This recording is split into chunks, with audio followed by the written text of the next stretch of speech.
लाहौर में सिंधियाना news network के reporter कुर्बान अली बघियो मूजिब रियाज़ नारिजो और कुर्बान अली बघियो पारा पाकिस्तान पीपल्स पार्टी के मरकज़ी सेक्रेटरी इतलात नदीम अफजल चंद का पैनल इंटरव्यू किया। इन मौके पर पीपी पंजाब के अगवान सैयद हसन मुर्तज़ा शाह पिणु मौजूद हुयो।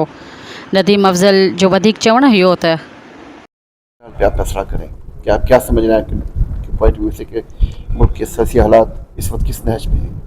लेकिन जी मेरे ख्याल में तो विजन की कमी नज़र आ रही है। हुकूमतें करने के लिए विजन की कमी होती है। जिस तरह एक फ़ैसले हैं, कभी गंदम इंपोर्ट करते हैं, कभी फिर बैनुल सूबाई पाबंदियाँ लगाते हैं, IMF के कहने पे डीरेगुलेशन करते हैं, सियासी लोगों के कहने पे नहीं करते, कभी चीनी एक्सपोर्ट करते हैं, कभी इंपोर्ट करते हैं। तो ये इसी तरह नए इदारे बना रहे हैं, पुराने लोगों को नौकरियों से निकाल रहे हैं।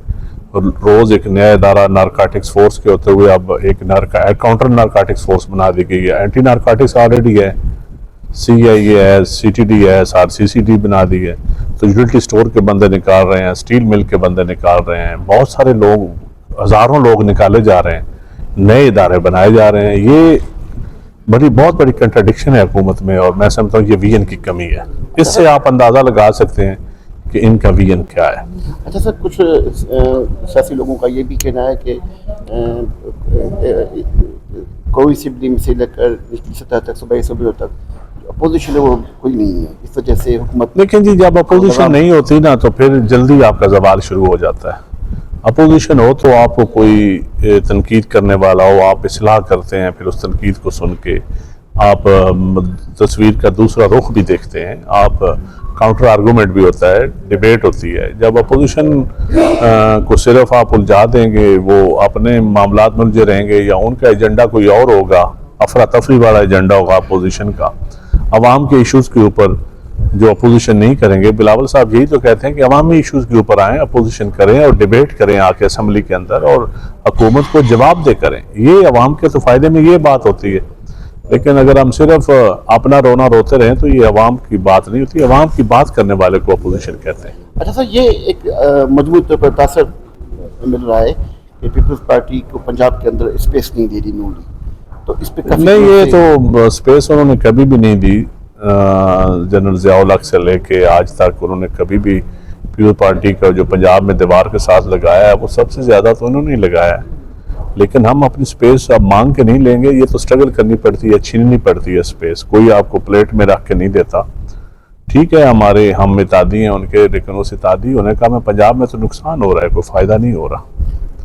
तो सर इस सूरत हाल में जब आपको इतादी होने का कोई फ़ायदा भी नहीं है, इस सूरत हाल में जबकि रूलिंग जमात को ये फ़ायदा होता है कि उसकी ब्यूरोक्रेसी होती है, उसके सारे काम होते हैं उनके लोगों के, तो इस सूरत में पीपल्स पार्टी कैसे काउंटर करेगी इस उलझनों को? पीपल्स पार्टी देखिए, पीपल्स पार्टी का अपना एक बयानिया है, रोटी कपड़ा और मकान हमारा बयानिया है। जो बिलावल साहब की आज स्पीचेज हैं, जो रियासत को, मुल्क को दिफा करने वाली इंटरनेशनल फॉरेन पॉलिसी के ऊपर जो पाकिस्तान का बयानिया पेश किया है, ये हमारा बयानिया है।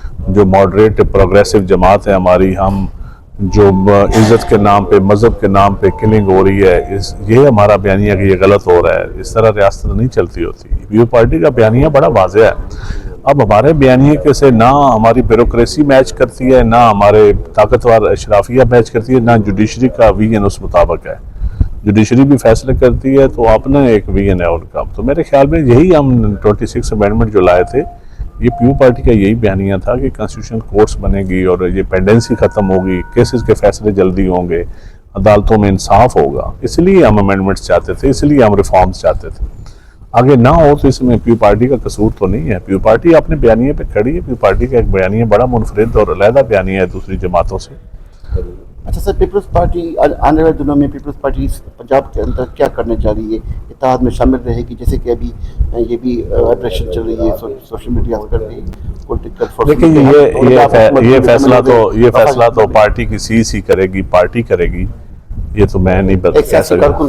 नहीं, मेरे ख्याल में जो पार्टी फैसला करेगी वो हमारे कारकुनों से मशवरा करके करेगी और CEC के अंदर ही डिबेट होगी इसके ऊपर। अच्छा सर, ये भी ज़रा बता दें कि कुछ दिन पहले अब भी ये डिबेट चल रही है कि प्रेसिडेंट हाउस में कोई तब्दीली आ रही है, इसकी ये सदाकत है, सिर्फ वायरस है, या इसके पीछे दूसरे मकासद है? नहीं, मेरे ख्याल में ये फीलर छोड़ा गया था, इसमें कोई सदाकत नहीं। हम पॉलिटिकल लोग हैं, जो भी करेंगे हम उसको फेस करेंगे। जो लोगों ने छोड़ा था वो हमारे समझ सकते हैं कि देखिए वो देखिए वो तो अब वो साफ ही बता सकते हैं कि किन के कहने पे या उनका सोर्स क्या था, ये तो वो बता सकते हैं, लेकिन मुझे इस खबर में कोई सदाकत नहीं है। सर आप क्या समझते हैं कि अभी जो मुल्क की मौजूदा सूरत हाल है, आने वाले दिनों में जैसे अभी जंग भी हो चुकी है और मजीद इम्कान ज़ाहिर किए जा रहे हैं, IMF के सामने हुकूमत को घुटने टेके हुए हैं और पीपल्स पार्टी के साथ भी मामला ठीक नहीं चल रहे, तो ये समझते हैं कि आने वाले दिनों में ये हुकूमत चल पाएगी? लेकिन जी मैं समझता हूँ हुकूमतें तो चलनी चाहिए और निज़ाम चलना चाहिए, ये निज़ाम डिरेल नहीं होना चाहिए। लूली लगड़ी जमहूरियत भी हो तो चलनी चाहिए, और लेकिन अवाम का किसान हो, खा ताजर हो, खास छोटा सरकारी मुलाजम हो, छोटे सरकारी मुलाजम, इन सब को तहफ़्फ़ुज़ भी मिलना चाहिए, इन सब को इनकी मईशत भी चलनी चाहिए। सिर्फ निज़ाम ना चले, लोगों का चूल्हा भी चले। अच्छा सर, ये जो KPK में सिस्टम चल रहा है, इसका क्या मुस्तकबिल देख रहे हैं आप? KPK में देखें जी करप्शन अरूज पे है, PTI की हुकूमत एक्सपोज हो गई है, वहाँ करप्शन अरूज पे है, कोई उनका विजन भी नज़र आ रहा है। और अब ठीक है, उन्होंने इलेक्शन में, सेनेट इलेक्शन में सारी पार्टियों के साथ बैठ के एक हार्स ट्रेडिंग करने बचाने की कोशिश की है ताकि वो एक्सपोज ना हो और उनके मेम्बरान की खरीदो फरोख्त भी ना हो। अच्छी बात है ये। और इसी तरह मैं समझता हूँ कि अगर वो अपनी 2 सेनेट की सीटों के लिए अपोजिशन या हुकूमत के साथ बैठ सकते हैं तो मुल्क बचाने के लिए, अवाम के लिए भी अपोजिशन जब दूसरी जमातों से मज़ाकरात उनको करने चाहिए। सर आप क्या समझते हैं, आपका पॉलिटिकल काफ़ी वसी रहा है सियासी तजुर्बा, एक पीपल्स पार्टी के साथ आपकी पुरानी रफाकत है, उसके इस बीच में आप PTI के साथ भी रहे, अब क्या समझ रहे हैं कि जिस तरीके से PTI चल रही है, इमरान खान जिस तरीके के फैसले ले रहा है, तो उसका मुस्तकबिल आप क्या देख रहे हैं कि क्या क्या कोई? देखिए ये मेच्योरिटी नहीं नज़र आ रही उनमें, और उनके लोग जो B टीम C टीम है वो किसी एजेंडे पे हैं, और सेनेट का टिकट भी देख में उन्होंने कारकुनों को नज़रअंदाज करके, जमातें जब कारकुनों को नज़रअंदाज करें तो लेकिन जी जब अपोजिशन नहीं होती ना तो फिर जल्दी आपका जवाल शुरू हो जाता है। अपोजिशन हो तो आपको कोई तनकीद करने वाला हो, आप इस्लाह करते हैं, फिर उस तनकीद को सुन के आप तस्वीर का दूसरा रुख भी देखते हैं, आप काउंटर आर्गूमेंट भी होता है, डिबेट होती है। जब अपोजिशन को सिर्फ आप उलझा देंगे, वो अपने मामलात में उलझे रहेंगे या उनका एजेंडा कोई और होगा, अफरा तफरी वाला एजेंडा होगा अपोजिशन का, अवाम के इश्यूज़ के ऊपर जो अपोजिशन नहीं करेंगे। बिलावल साहब यही तो कहते हैं कि अवामी इश्यूज़ के ऊपर आएँ, अपोजिशन करें और डिबेट करें आके असम्बली के अंदर, और हुकूमत को जवाब दे करें। ये अवाम के तो फ़ायदे में ये बात होती है। लेकिन अगर हम सिर्फ अपना रोना रोते रहें तो ये अवाम की बात नहीं होती, अवाम की बात करने वाले को अपोजिशन कहते हैं। तो स्पेस उन्होंने कभी भी नहीं दी, जनरल ज़ियाउल हक से लेके आज तक उन्होंने कभी भी पीपल्स पार्टी का जो पंजाब में दीवार के साथ लगाया है वो सबसे ज़्यादा तो उन्होंने ही लगाया है। लेकिन हम अपनी स्पेस अब मांग के नहीं लेंगे, ये तो स्ट्रगल करनी पड़ती है, छीननी पड़ती है स्पेस, कोई आपको प्लेट में रख के नहीं देता। ठीक है, हम इतादी हैं उनके, लेकिन उस इतादी होने का हमें पंजाब में तो नुकसान हो रहा है, कोई फ़ायदा नहीं हो रहा।